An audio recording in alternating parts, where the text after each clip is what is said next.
जय श्री राधे कृष्ण। आप सभी का आपके अपने YouTube channel VK Mishra present में बहुत बहुत स्वागत है। आइए आज आप सब जानेंगे वैशाख मास कृष्ण पक्ष वर्ष 2024 में एकादशी का व्रत कब धारण किया जाएगा, व्रत का पारण कब किया जाएगा, किस चीज से किया जाएगा। तो जानेंगे वैशाख मास कृष्ण पक्ष वरुथिनी एकादशी व्रत के शुभ मुहूर्त पारण समय व्रत पूजा महत्व के बारे में। आप सभी भक्तों को वरुथिनी एकादशी व्रत की ढेर सारी शुभकामनाएं। आप सभी के जीवन में लक्ष्मी नारायण की कृपा से आप सभी को सभी प्रकार के सुख और समृद्धि की प्राप्ति हो। लक्ष्मी नारायण आप सभी के इच्छाओं को पूर्ण करें। प्रत्येक माह के कृष्ण पक्ष और शुक्ल पक्ष की एकादशी तिथि के दिन एकादशी का व्रत धारण किया जाता है। एकादशी का व्रत जो कि भगवान विष्णु को, भगवान श्री कृष्ण को अति प्रिय होता है। जो भी भक्त सच्ची श्रद्धा के साथ, नियम और निष्ठा के साथ एकादशी का व्रत धारण करते हैं, इस दौरान भगवान विष्णु, माता लक्ष्मी, भगवान श्री कृष्ण का पूजन करते हैं, कथा श्रवण करते हैं, व्रत में नियमों का पालन करते हैं, तो यह सभी प्रकार के पापों को नष्ट करने वाली है। जब व्यक्ति के पाप और ताप नष्ट होते हैं तभी उनके पुण्यों का उदय हो पाता है। उसके बाद उन्हें सांसारिक सुखों की प्राप्ति हो पाती है। हिंदू धर्म में वैशाख मास का बड़ा ही विशेष महत्व माना गया है। वैशाख के महीने में गंगा स्नान करना, दान पुण्यों का कार्य करना, भगवान विष्णु का पूजन करना, इन सबों का विशेष महत्व होता है। तथा इस दौरान जो कि जल दान का बड़ा ही विशेष महत्व माना गया है। वहीं पे वैशाख मास की वरुथिनी एकादशी व्रत का अपना विशेष महत्व है। जो भी भक्त सच्ची श्रद्धा के साथ वरुथिनी एकादशी का व्रत करते हैं तो जो फल कुरुक्षेत्र में सूर्य ग्रहण के समय स्वर्ण दान से प्राप्त होता है वह वरुथिनी एकादशी से प्राप्त हो जाता है। इस व्रत को करने से हजारों गोदान का पुण्य फल प्राप्त होता है। श्रद्धा और भक्ति के साथ इस वरुथिनी एकादशी व्रत करने वाले के समस्त मनोरथ पूर्ण होते हैं और वह इस लोक में रहकर सुख और ऐश्वर्यों का भोग करता है और अंत काल में स्वर्ग सुख को पाता है।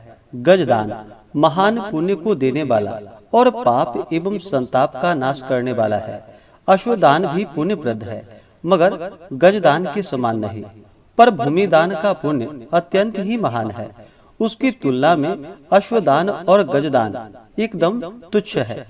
भूमिदान से भी अधिक पुण्य फल तिल दान में है और तिल दान से अधिक स्वर्ण दान में है और स्वर्ण दान से भी अधिक पुण्य अन्न दान में है और अन्नदान महान और अक्षय फलों को देने वाला है। इसके समान पुण्य संचय करने वाला अन्य कोई दान नहीं। यद्यपि भूमि ही माता स्वरूप है, यही सब पदार्थों को उत्पन्न कर जगत का पालन करती है और यह देवता, दैत्य, यक्ष, गंधर्व एवं मनुष्यों को पालने वाली है। तथापि इससे भी अधिक और महान पुण्य अन्नदान में है, क्योंकि इससे भूखी आत्मा संतुष्ट हो आशीर्वाद देती है। यह दान यद्यपि पृथ्वी पर सर्वोपरि है, तथापि कन्यादान इससे भी अधिक पुण्यप्रद और मनोरथों को पूर्ण करने वाला है। मगर अन्नदान और कन्यादान से भी श्रेष्ठ विद्यादान है। यह दान धर्म, अर्थ, काम और मोक्ष को देने वाला है। वैशाख मास के कृष्ण पक्ष की वरुथिनी नाम की एकादशी का व्रत करने वाले को ये सभी पुण्य फल अनायास ही प्राप्त हो जाते हैं। शास्त्रों में बतलाया गया है कि जो दुष्ट, मंद बुद्धि मनुष्य कन्या बेचकर धन प्राप्त करते हैं वह महान पापी होते हैं।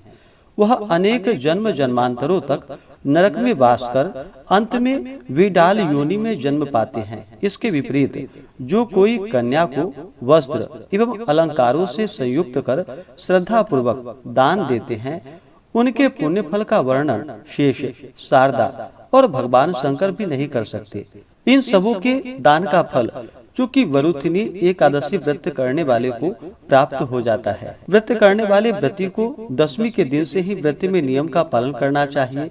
दशमी तिथि के दिन सूर्यास्त होने से पहले ही भोजन ग्रहण कर लेनी चाहिए। उस दिन जो कि काशे के पात्र में भोजन नहीं करना चाहिए।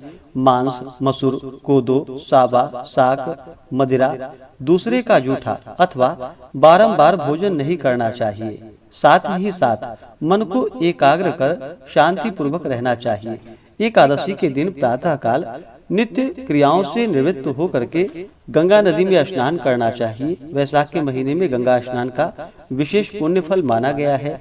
गंगा स्नान नहीं कर पाए तो घर के नहाने के पानी में ही थोड़ा सा गंगा जल मिला करके स्नान करना चाहिए। शुद्ध वस्त्र धारण करके व्रत का संकल्प लेना चाहिए और अपने मन को भगवान विष्णु के चरणों में लगानी चाहिए।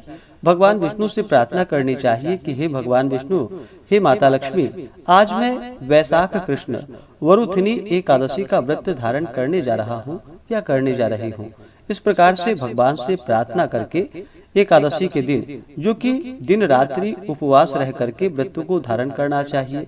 जो उपवास नहीं रह पाते हैं, जिनका स्वास्थ्य सही ना हो, वो एक समय फलाहार ग्रहण करे और एकादशी के दिन, जो कि शुद्ध और सात्विकता का पालन करते हुए, ब्रह्मचर्य का पालन करते हुए, पूरे विधि विधान के साथ सुबह और शाम के वक्त भगवान विष्णु का पूजन करना चाहिए। एकादशी व्रत का कथा श्रवण करनी चाहिए।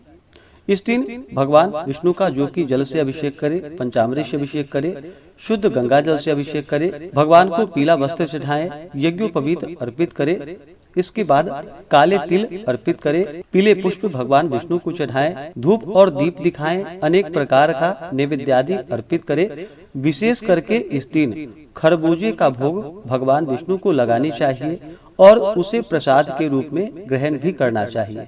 जब भी भगवान विष्णु को भोग लगाते हैं या पूजन करते हैं तो उन्हें तुलसी दल अवश्य ही अर्पित करनी चाहिए। तो भोग लगाते समय तुलसी दल अवश्य डालें और भगवान को भोग लगाए। इसके बाद जल से आचमनी करवाएं। मुख शुद्धि के लिए पान पत्र, सुपारी, लौंग, इलायची के साथ में अर्पित करें। द्रव्य दक्षिणा चढ़ाएं। इसके बाद एकादशी व्रत का कथा महात्म्य का कथा श्रवण करना चाहिए। भगवान की आरती करनी चाहिए।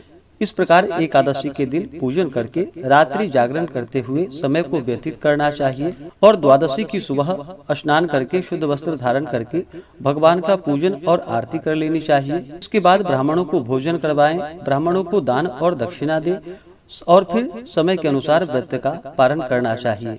पारण के लिए समय ज्यादा ना मिल पाए तो ब्राह्मणों के निमित्त अन्न वस्त्र जो भी हो निकाल करके रख दे और व्रत का पारण कर ले। उसके बाद आप मंदिरों में जाकर के या किसी भी ब्राह्मण को अन्न वस्त्र आदि जो भी बन सके उन्हें प्रदान करें। इस प्रकार से व्रत को धारण करने से अनेकों प्रकार के पाप नष्ट हो जाते हैं तथा हजारों गोदान का पुण्य फल प्राप्त होता है तथा अंत समय में भगवान विष्णु के धाम की प्राप्ति होती है।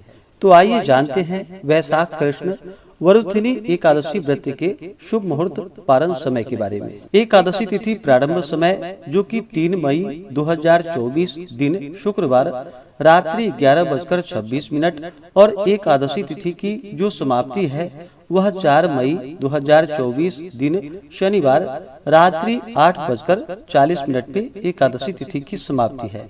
तो हमें शुद्ध रूप से एकादशी व्रत के लिए जो समय प्राप्त हो रहा है वह समय सभी 4 मई 2024 दिन शनिवार को व्रत को धारण करेंगे। एकादशी व्रत में दशमी के दिन से ही नियमों का पालन करना चाहिए। तो 3 मई को दशमी दिन के नियम का पालन करें। 4 मई को एकादशी का व्रत धारण करें और फिर 5 मई को इस व्रत का पारण किया जाएगा। एकादशी व्रत का जो पारण किया जाता है वह पारण हरिवासर समाप्त होने के बाद करना चाहिए। हरिवासर का समय द्वादशी तिथि का पहला चौथाई हिस्सा हरिवासर का होता है। तो इस बार द्वादशी तिथि की जो समाप्ति है वह 5 मई 2024 दिन रविवार को शाम 5:43 पे द्वादशी तिथि की समाप्ति है। तो पारण का समय 5 मई रविवार के दिन सुबह 5:37 से सुबह 8:17 तक व्रत का पारण किया जाएगा। वरुथिनी एकादशी व्रत का पारण जो कि कुशोदकेन पारणम यानी कि कुशा के जल से इस व्रत का पारण किया जाएगा। यह संभव ना हो पाए तो आप तुलसी दल, जल या फल से व्रत का पारण करें। इस बार रविवार के दिन व्रत का पारण है तो रविवार के दिन जो कि तुलसी पत्र नहीं तोड़नी चाहिए और एकादशी तिथि के दिन भी तुलसी पत्र ना तोड़े। हाँ, अगर आपके पास भगवान शालिग्राम आपने रखा हो पूजन के लिए तभी आप एकादशी के दिन भी तुलसी पत्र तोड़ सकते हैं, अथवा एकादशी के दिन तुलसी पत्र नहीं तोड़नी चाहिए। आप पूजन के लिए जो कि पहले से ही तुलसी पत्र तोड़ करके रख सकते हैं और उसका 7 दिनों तक पूजन में प्रयोग कर सकते हैं। एकादशी तिथि के दिन जो ब्रह्म मुहूर्त का समय है, वह समय सुबह 4:12 से सुबह 4:55 तक होगा। सूर्योदय का समय सुबह 5:20 और सूर्यास्त शाम 6:30। योग जो कि इंद्र योग सुबह 11:04 तक होगा। उसके बाद वैधृति योग होगा। नक्षत्र जो कि पूर्वा भाद्रपद नक्षत्र रात्रि 10:07 तक, उसके बाद उत्तरा भाद्रपद नक्षत्र होगा। एकादशी तिथि के दिन अभिजीत मुहूर्त का जो समय है, वह समय सुबह 11:29 से दोपहर 12:21 तक होगा। विजय मुहूर्त का समय दोपहर 2:31 से दोपहर 3:25 तक होगा। गोधूली मुहूर्त का समय शाम 6:57 से शाम 7:18 तक होगा। 4 मई को राहु काल का जो समय होगा, वह समय सुबह 8:37 से सुबह 10:16 तक और 5 मई को राहु काल शाम 4:51 से शाम 6:30 तक होगा। राहु काल समय के दौरान कोई भी शुभ कार्य या नया कार्य नहीं करना चाहिए। यह लाभप्रद नहीं होता है, इस बात का ध्यान रखें। तो आशा करता हूँ कि यह जानकारी आपको अच्छा लगा हो। ऐसे ही ज्ञानवर्धक जानकारियाँ प्राप्त करते रहने के लिए, व्रत पूजा के बारे में जानने के लिए, कथा को सुनने के लिए चैनल पे अगर आप पहली बार आए हैं तो चैनल को लाल बटन दबा करके सब्सक्राइब करें, साथ में बेल आइकन घंटी को दबाएं ताकि आने वाली वीडियो का नोटिफिकेशन आपको समय से मिलता रहे।